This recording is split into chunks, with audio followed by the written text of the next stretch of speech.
es qué forma o formas de energía son las que están involucradas en este contenido de energía que tiene el sistema termodinámico. Y entonces para eso podemos plantear algunos casos que nos permiten ilustrar la situación. Por ejemplo, supongamos que el sistema cerrado en cuestión sea la masa o el espacio que ocupa la masa contenida en un recipiente hermético, rígido, y por lo tanto isocórico.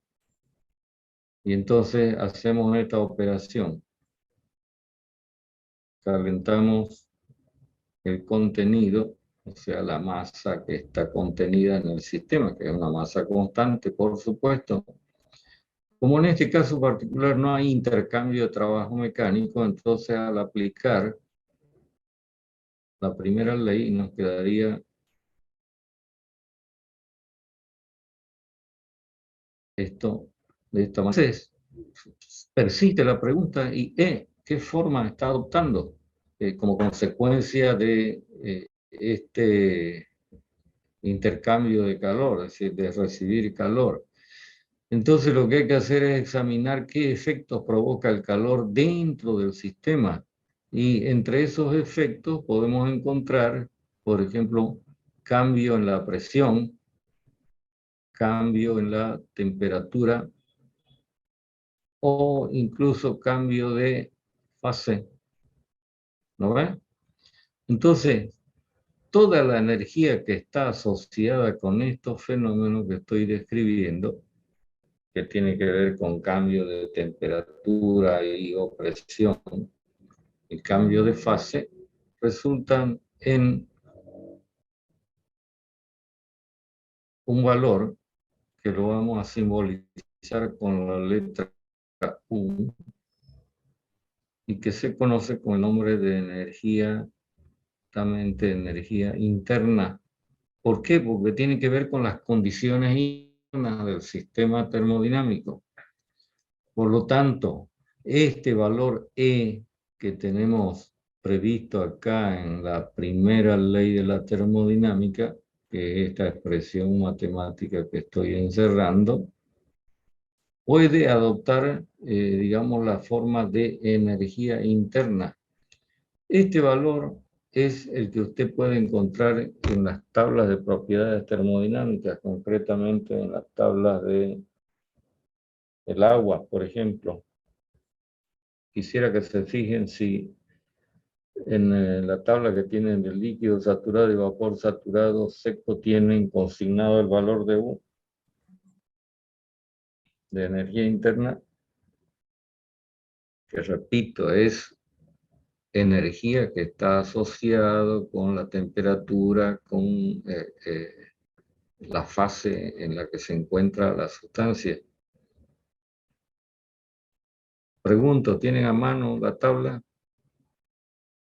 Sí, ingeniero. Que tal vez ya la hubieran manejado. Entonces, tienen en esa tabla valores de 1, ¿verdad?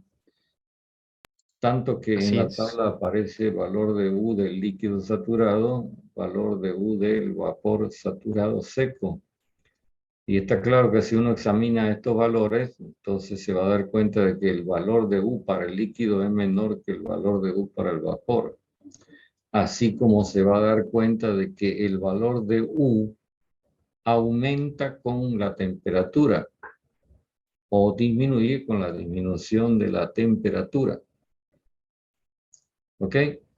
Entonces, no sé si la tabla que ustedes tienen aparece con una columna central por acá. Les pregunto. Sí, tiene esa columna. Ya, entonces debes saber que esa columna central no es otra cosa que la diferencia entre el valor que corresponde al vapor saturado seco y el valor que corresponde al líquido, el delta de U, para el cambio de fase. Por eso digo que esta forma de energía llamada así, energía interna, está asociada con estas variables que estamos anotando. En el caso de que usted tuviera una mezcla de líquido saturado y vapor saturado seco con un cierto título, se demuestra que el valor de U, y lo voy a poner así, para indicar que se trata de una mezcla, este H de húmedo, vapor saturado húmedo, es igual al título por U del vapor saturado seco más 1 menos el título del líquido por U del líquido saturado. Como ven, esta es una expresión matemática similar a la que se usa con el volumen específico y va a ser similar en otras variables que tienen la misma característica que el volumen de ser variables aditivas o sumables, o si quieren lo digo de otra forma, variables en donde el valor total es igual a la suma de los valores parciales de las partes que tenga el sistema. Entonces, en este caso particular, tenemos un sistema que está constituido por una parte que está en estado de líquido saturado y otra parte que está en estado de vapor saturado seco. Y por lo tanto, el U del conjunto tiene que ver con estos dos valores en una proporción definida por el título. Y 1 menos el título en el caso del líquido. Bueno, esto seguramente son asuntos que ya lo han visto con el ayudante. En el caso de la tabla de vapor recalentado, quisiera que me digan si tienen valores de U. Estoy hablando del agua. Simplemente para que yo pueda hacer otros comentarios. No, no hay valor de U en la de vapor recalentado. No existe, ¿no es verdad? Entonces, en este momento vamos a traer a colación otra variable que aparece en las tablas que se simboliza con la letra H. Seguramente usted ya sabe cómo se llama. ¿Me pueden decir? Entalpía. Entalpía. Que por definición, fíjese lo que estoy diciendo, por definición, o sea que acá no hay demostración de ningún tipo, es igual a esta suma, es igual al valor de la energía interna más este producto de la presión por el volumen específico, que será otra forma de energía, porque solamente puedo sumar energía más energía, pues no puedo sumar energía más otra cosa diferente. A esta forma de energía que tiene que ver con la presión principalmente, por el momento la vamos a identificar diciendo que se la conoce con el nombre de energía de presión. ¿Ok?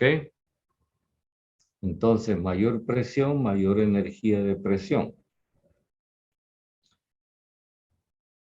Entonces, si yo dispongo los valores para un cierto estado termodinámico de H, porque puedo entrar a la tabla y encontrar ese valor, conociendo la presión, conociendo el volumen específico, si conozco H, repito, inmediatamente puedo establecer el valor de U correspondiente, entonces queda salvada la falta, digamos, de que aparezcan en la tabla de vapor recalentado valores de energía interna. Y ya que estamos hablando de la entalpía, voy a plantear otro caso de sistema cerrado que nos permita lograr una interpretación de este valor que se llama entalpía. Supongamos que yo tengo este sistema cerrado, si la masa contenida en este dispositivo de cilindro y pistón, y hago la misma operación que en el caso anterior. Es decir, calentamos. ¿Qué va a ocurrir con la masa M? ¿Qué va a ocurrir con el sistema? Mejor. Asunto que ya lo hemos descrito antes cuando hablamos del comportamiento de las sustancias. Supongamos que lo que tenga usted ahí sea vapor. ¿Qué va a ocurrir con el vapor? Va a aumentar. Va a aumentar. La masa no va a cambiar si el sistema es cerrado. A ver, lo planteo de otra manera. ¿Se mueve el pistón?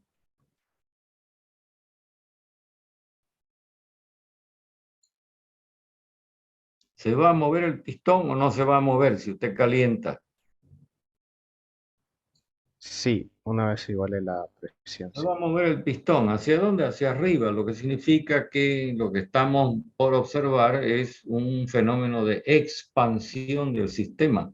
Y cuando el sistema se expande, ya sabemos que eso implica trabajo mecánico. ¿Qué signo va a tener entonces? Positivo. KW. Positivo por ser una expansión, es decir, un trabajo que el sistema hace contra el medio exterior para agrandarse. Y entonces, si ahora aplicamos la primera ley, nos encontramos con que ya aparecen los dos elementos, digamos, clásicos de la primera ley, como son el calor y el trabajo mecánico, pero también va a existir la posibilidad, en el caso común corriente, que como estas cantidades no sean iguales, entonces eso origine un cambio en la energía interna por una alteración de la temperatura o un cambio de fase, lo que sea. Y entonces voy a introducir otros ingredientes como, por ejemplo, que si el proceso que estamos examinando fuera cuasi equilibrio, es decir, ocurriera con estas características, entonces el trabajo intercambiado por el sistema cerrado ya sabemos que es igual al producto de P por diferencial de B, valor que lo podríamos reemplazar acá. Por otro lado tenemos el valor de la entalpía que ya anoté al lado izquierdo, H igual a U más P por B. Si hacemos una diferenciación del valor de H, entonces nos encontramos con esta ecuación. ¿Lo ven? Entonces, volviendo a esta ecuación, yo puedo anotar que dQ va a ser igual a du más dW, que es P por diferencial de B. Y si yo contrasto, digamos, este valor con el que tenemos acá, observe, y tomo en cuenta de que este proceso, al ser cuasi equilibrio, es decir, al ir calentándose muy lentamente, resulta ser isobárico, ¿cierto? Es decir, isobárico, el caso particular que estamos analizando. Entonces, en la ecuación diferenciada de entalpía, este término será cero. Y entonces, el resultado es que en este proceso a presión constante resulta que la cantidad de calor intercambiado es igual al cambio de entalpía, mientras que en el caso anterior, en realidad tenemos un calor intercambiado en un sistema que es isocórico y que resulta igual al cambio de energía interna. Asuntos que usted debe tenerlo siempre presente en el momento de estar trabajando algún ejercicio. ¿Está claro lo que estoy escribiendo y diciendo? Está claro, ingeniero. Ya. Entonces, esto va a dar lugar a que usted tenga las posibilidades de que en un sistema cerrado maneje datos de energía interna o, en su defecto, datos de entalpía. ¿Ok? Y digamos que la primera ley en esta forma que aparece acá es es la forma más común en la que usted se va a encontrar en el análisis de los problemas. Sin embargo, este valor E, energía total del sistema, no solamente involucra valores de energía interna. Es decir, nos vamos a encontrar con otras formas de energía que van a ser, digamos, propiedad del sistema termodinámico. Y para eso voy a plantear enseguida unos casos que nos permiten ilustrar lo que yo estoy diciendo. Mientras tanto, quiero saber si tienen alguna pregunta sobre lo que estamos diciendo. Simplemente para complementar, el valor de H de una mezcla líquido-vapor resultará de manera similar a la expresión anterior, igual a esta cantidad que estoy anotando. Es decir, que también H, que es una nueva variable de estado, porque U es variable de estado, P es variable de estado y B es variable de estado, goza de esta cualidad de ser una propiedad aditiva. ¿Ok? Bueno, a continuación voy a poner como ilustración otros casos en donde la energía que reciba el sistema ya no provoca modificación en la energía interna, sino en otro tipo de energía que puede acumularse en tal sistema. Entonces voy a borrar.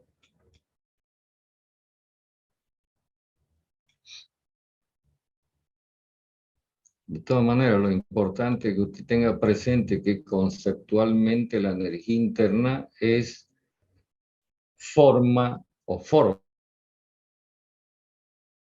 Dos formas de energía, energía cinética molecular, energía potencial molecular, que tienen que ver con temperatura, con cambio de fase, etcétera, que lo tenga bien presente a la hora de sus análisis en los sistemas que usted esté por resolver. Otra vez, supongamos que tenemos este sistema isocórico similar al del primer caso. Y en vez de que intercambie calor, vamos a hacer que el sistema intercambie trabajo mecánico. Para eso, lógicamente, si este sistema está en equilibrio, hay que romper el equilibrio, por ejemplo, aplicándole una fuerza F y haciendo o provocando que el sistema se desplace una cierta distancia sobre la superficie de apoyo. Nuevamente negamos la existencia de fuerza de rozamiento, lo cual en la realidad concreta no es así, ¿no? Por supuesto. Entonces vemos que esta fuerza F, que no tiene nada que la contrarie, es decir, que se le oponga, provoca de X. Y eso implica que el sistema está intercambiando con el medio exterior una cantidad de trabajo mecánico que será F por coseno de alfa, que es 1 en este caso, porque el ángulo alfa es 0 por diferencial de X. Quiero que me digan qué signo tiene este trabajo mecánico llevado a efecto o provocado por la fuerza F. Es importante el manejo de los signos porque eso puede alterar completamente los resultados que usted obtenga en su análisis. Y eso puede provocar desgracias en los exámenes. ¿Qué signo tiene? Negativo. Negativo. ¿Cómo me doy cuenta de que es negativo? Porque la fuerza que está actuando sobre el sistema es una fuerza que tiene su origen en el medio exterior. como cuando usted jala algo y lo hace desplazarse, ¿no? Entonces resulta que acá en el interior tenemos una masa m, pero cuando aplicamos la fuerza F y el sistema se mueve a esta distancia, es decir, se pone en juego esta cantidad de trabajo mecánico, no se altera ni la presión, ni la temperatura, ni hay un cambio de fase internamente. Por lo tanto, en este caso, la energía interna va a permanecer constante. ¿De acuerdo? Entonces la pregunta que surge es, bueno, ¿y qué se hace ese trabajo mecánico que se está metiendo en el sistema? Porque es energía que está recibiendo el sistema. De acuerdo con la primera ley, esta expresión matemática me dirá que si no hay intercambio de calor, como es en el caso presente, y el trabajo es negativo, entonces eso va a provocar un aumento en la energía que está acumulada en el sistema, pero no en forma de energía interna. Entonces hay que examinar qué cosa visible le está pasando al sistema.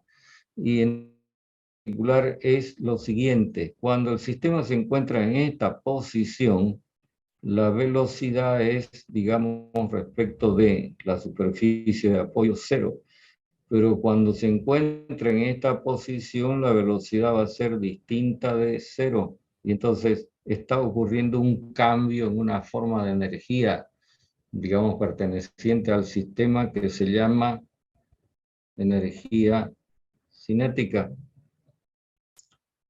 que la podemos, en cuanto a su valor, establecer a partir de esta característica de trabajo mecánico.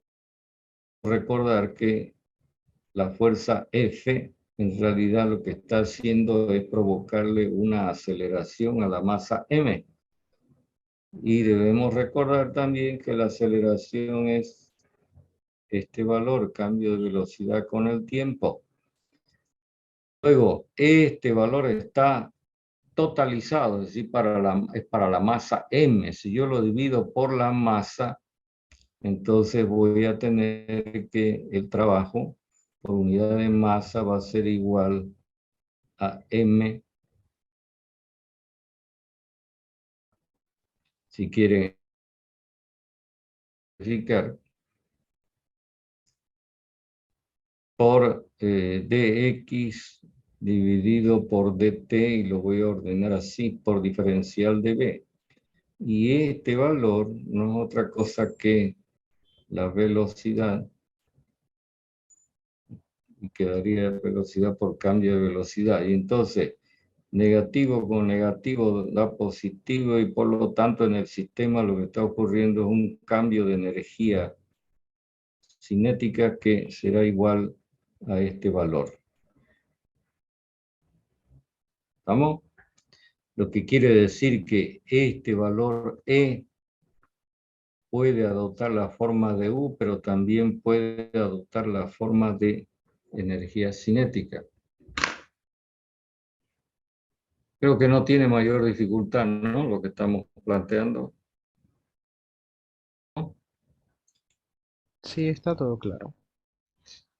Ya, por último, otro sencillo ejemplo, más o menos similar a este, pero con una fuerza actuando verticalmente, nos va a permitir establecer, si quieren hacemos la demostración, pero es un poco perder tiempo, nos va a establecer de que puede haber también en el sistema un cambio de energía asociada con la altura que tenga el sistema dentro del campo gravitatorio de la Tierra, que va a ser igual a G por dz. Ustedes pueden consultar la demostración si quieren en algún texto de termodinámica, es algo muy sencillito también. De tal manera que en los sistemas termodinámicos que nosotros estudiamos en el desarrollo de este curso, esto que estamos denominando termodinámico puede tener estos tres componentes, como son la energía interna, la energía cinética y la energía potencial. Normalmente los sistemas nos vamos a encontrar con que están quietitos. Entonces, no va a haber cambio de energía cinética, no va a haber energía potencial, y simplemente con una expresión de la primera ley en donde se consigna como cambio de energía total el cambio de energía interna. ¿Está claro? Entonces ahora voy a explayar la expresión matemática de la primera ley para los sistemas que son motivo de estudio en esta materia. Nos vamos a encontrar con una fórmula que desglosada la podemos anotar así.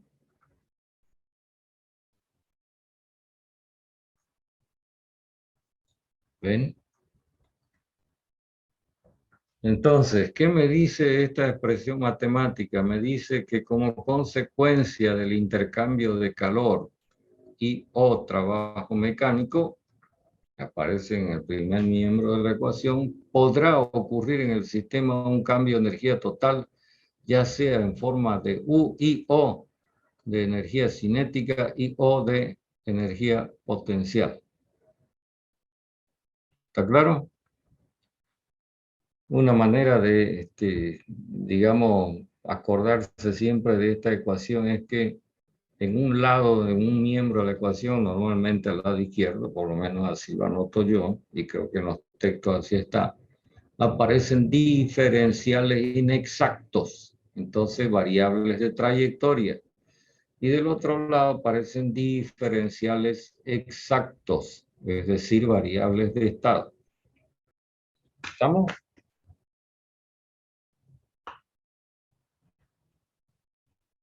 ¿Está claro o no está claro? Sí, ingeniero. Sí, ingeniero. Ya, finalmente, para concluir con esta cuestión de la expresión matemática de la primera ley,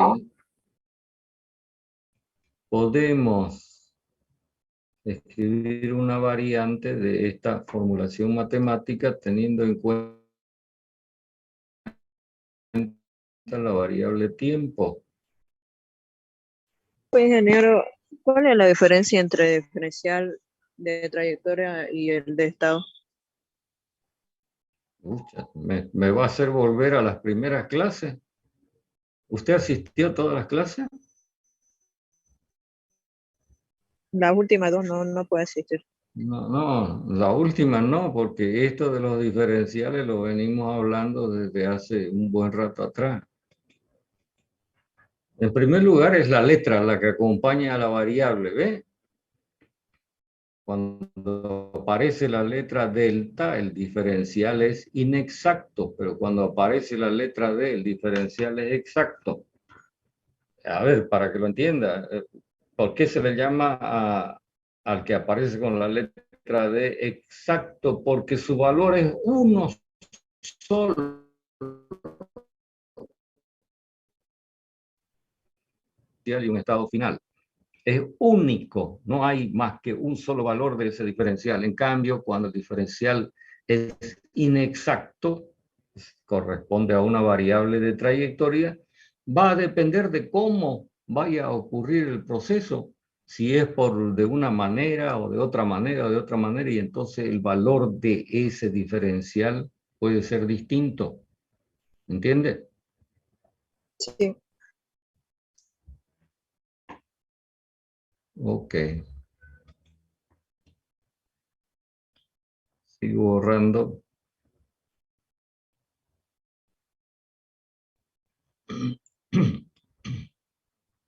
Entonces decíamos que otra manera de presentar la primera ley es introduciendo la variable tiempo, teniendo en cuenta de que el calor intercambiado lo va a hacer el sistema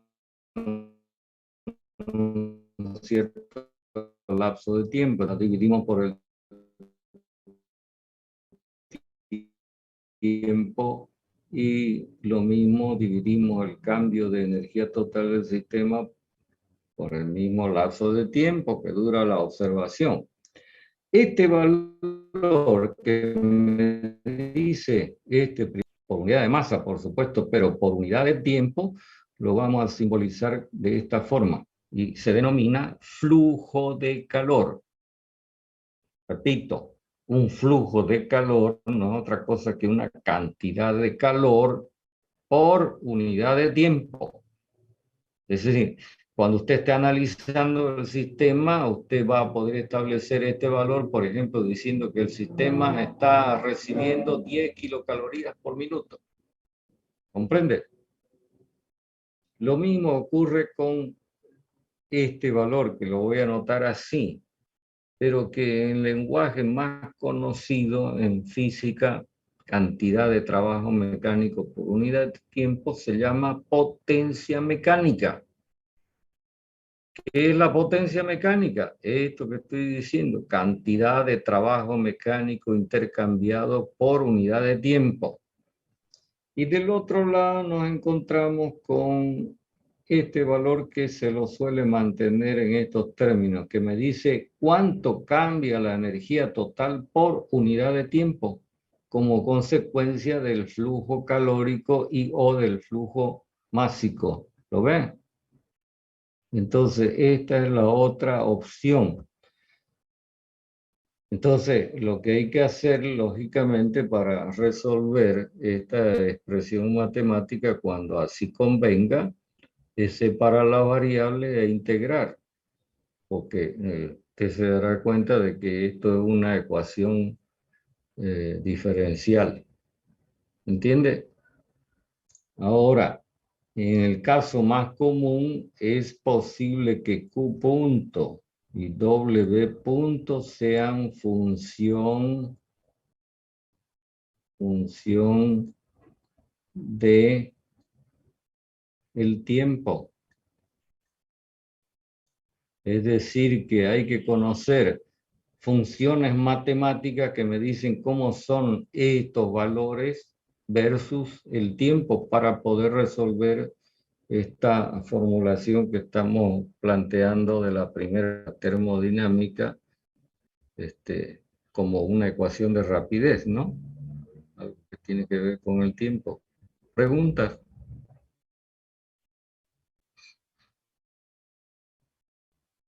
La cosa es ponerse a practicar los problemas y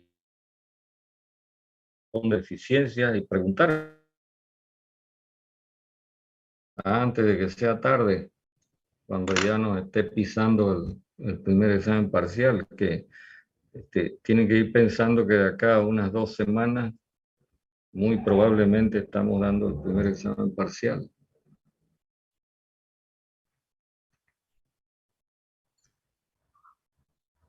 ¿Comentarios?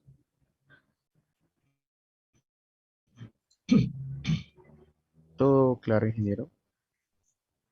Ya.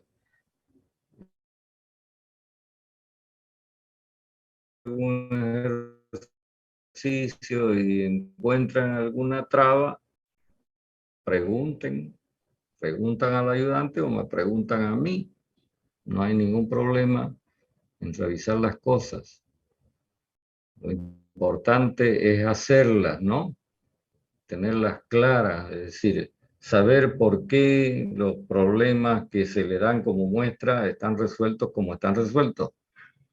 ¿Cuál es la razón, la justificación? Bueno, lo dejamos acá entonces hasta el día miércoles próximo. Ok, Está bien, ¿Listo? ingeniero. ingeniero. Hasta Gracias, luego. ingeniero. Hasta luego. Pero